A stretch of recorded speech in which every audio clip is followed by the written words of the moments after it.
Hi, welcome to HeKate's Crossing as we continue our exploration of Egyptian astrology.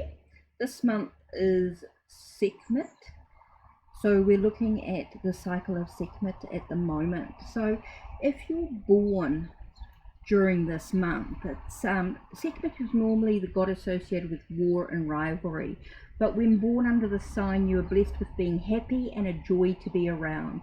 A positive person, a true friend, full of laughter.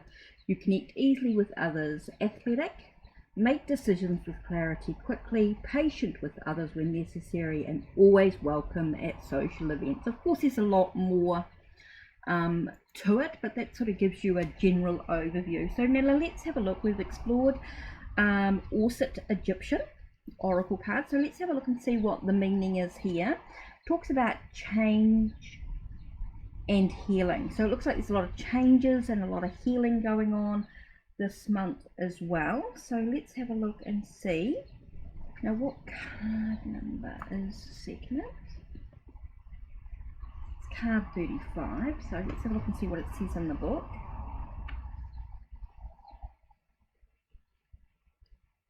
Okay, so we're looking at 35. It talks about chaos and change. So let's have a look. This fire goddess is the daughter of Ra, the sun god, and as the eye of Ra, she followed directions from him to take terrible revenge on humans for not respecting his authority as he aged. Ra then had to stop her to save humanity, and overnight, with the assistance of HeKate, she became a powerful healing goddess instead. All the priestesses of Sekhmet were powerful spiritual healers, and many black granite statues of Sekhmet assisted them in their work. Channeled message.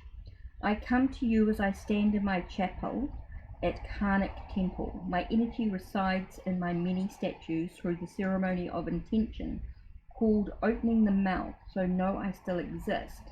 Many changes are coming to you, and some will be wonderful and some will be hard, but all will be positive spiritual growth. Invoke me and call for me and see me as in my image standing behind you, and you will always be spiritually protected.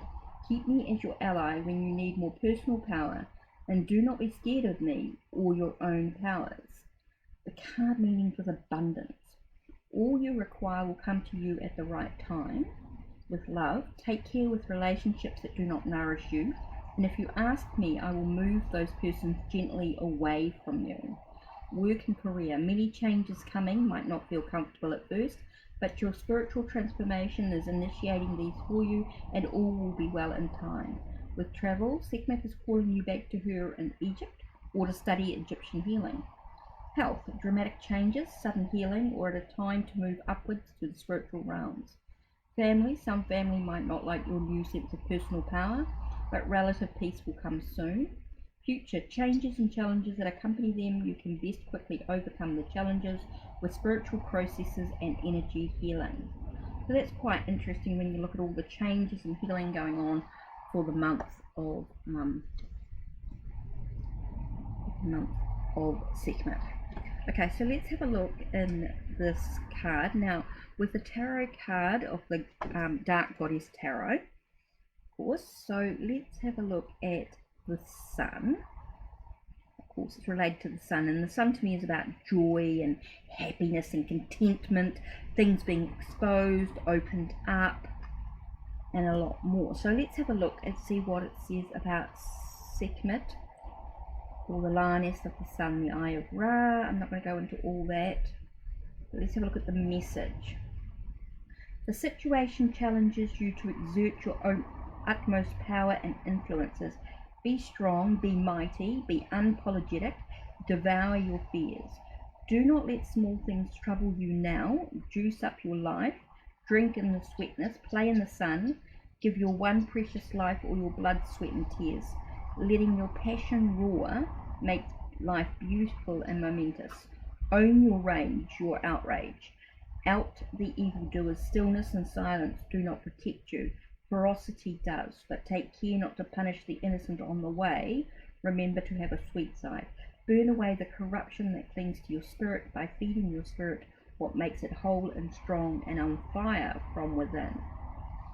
So that's an interesting message coming through from this card.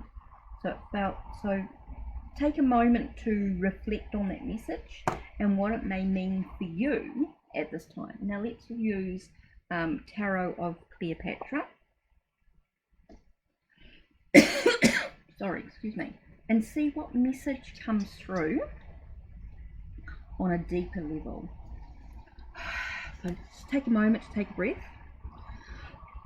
So we know there's a lot of changes, a lot of healing going on, and we know that we need to roar. We need to sort of speak about, you know, stand up for what we believe, or ourselves. We might need to stand up for ourselves, allowing ourselves to stay protected, to have that courage to do that. And then you've got that sun message coming through in regards to being happy and content, and that can only come when you roar, when you make that stance. Just quite an interesting card when you look at it like that. So let's have a look and see what message we're going to get from the Tarot of Cleopatra. Oh, so the cards that flipped out, we're going to start with the Four of Pentacles and the Ace of Pentacles. So Four of Pentacles to me is the sense of having stability and foundations. So we're needing to build foundations, maybe have some stability in our health or finances. And here we've got Ace of Pentacles, which tells us that we need to look at our potential. What is our potential during this month? What are we capable of achieving during this month as well? So as we're rebuilding our foundations, or we're finding a sense of stability in our journey, looking at our own potential is really important, reflecting on our own potential. And here we've got Four of Swords.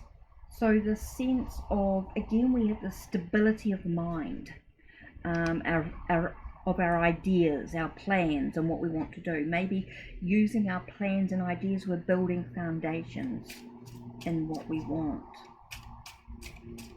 through these changes and through the healing, being able to roar. And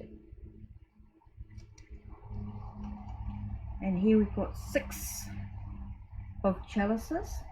Six of Chalices, the sense of having harmony in our emotions, being able to look at the past, reflect on the past, and find a sense of harmony in those emotions and our feelings and how we feel about things and our intuition. So here we've got the Five of Swords. So here we've had the sense of overcoming. I feel like the sense of overcoming our perspectives or of the past. Maybe there's a shift or a change in our perspective in some way. There's a shift or a perspective in the shift in our perspectives. There's definitely a change as we overcome the challenges of maybe feeling like there's a struggle. So the next card we're going to be looking at is the Knave of Swords. So with the Knave of Swords, we've got this sense of looking at our thoughts, our truth of the situation. Here we have the Four of Chalices, so we're trying to find some stability in our emotions as well, which is super important. And the last card we have is Queen of Chalices. So we're looking at how we're hurt, how we need to nurture our emotions as well. So an interesting range of cards here. So let's have a look and see what Auset Oracle we have. So with the Auset Oracle, let's see what we're going to get with Sekhmet. Give us a little bit more information. We have the Sphinx, which is about gaining wisdom through silence. Again, we get a lot about reflection, contemplation, trying to find a sense of stability in all areas of our life. So quite interesting with that. I feel like there's a lot of contemplation, a lot of reflection, contemplation, and that's how we gain the wisdom quietly. It's not about shouting about it. It's just about being in silence and learning within ourselves. So quite an interesting message. So that's it from me. Don't forget to check the links down below. Check the links on my channel. Like, subscribe, and ring the bell so you know when the next video will be uploaded. Take care and blessed.